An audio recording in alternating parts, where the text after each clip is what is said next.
It begins not with a bang, but with a seed. Spears are set aside, and the morning air smells of wet earth and profound risk. On a riverbank at first light, a single farmer presses a grain of barley into the damp silt of the Nile. It is a simple act that will change the world forever. This is the dawn of domestication, where chance becomes a calendar. With surplus food, populations swell, and villages harden into towns. Along patient rivers, clustered huts give way to streets and markets. But cities require more than walls. They need memory, and they need rules. In Uruk, scribes scratch grain rations onto clay tablets. In Memphis, judges weigh disputes. It is writing and law that turns a crowd of strangers into a society. This new code allows leaders to organize vast projects from canals to armies. And with this order, the first states and empires are born. Soon, these empires begin to reach for each other. Caravans trace paths of silk and spice from oasis to oasis. Sailing ships harness the monsoon winds across the Indian Ocean. In this first age of connection, merchants stitch deserts and seas into a vast web of exchange, carrying not just goods, but new ideas, new tastes, and new fears. And along these same routes, something even more powerful travels: meaning. Great systems of belief, Buddhism, Confucianism, the monotheistic faiths, offer answers to life's deepest questions. They provide a code for living, a source of authority beyond the village chief, forging shared identities across once impassable distances. The echoes of this revolution are all around us.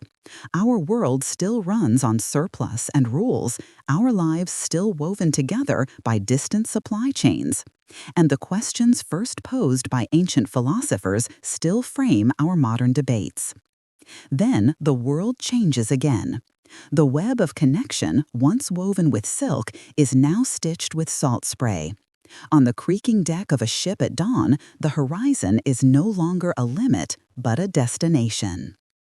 These voyages connect worlds that never knew the other existed, sparking an unprecedented exchange of plants, animals, and microbes. Diets are transformed by the potato and maize, but new diseases and the horrors of forced migration shatter the lives of millions.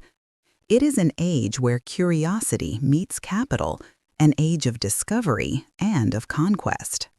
Back on land, a different kind of revolution is brewing. Soot settles on a watchmaker's cuffs as steam and steel begin to remake the very fabric of daily life.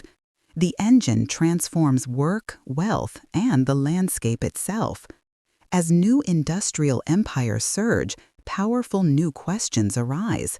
A hammer striking a church door in 1517 had already asked, who has the authority to define truth?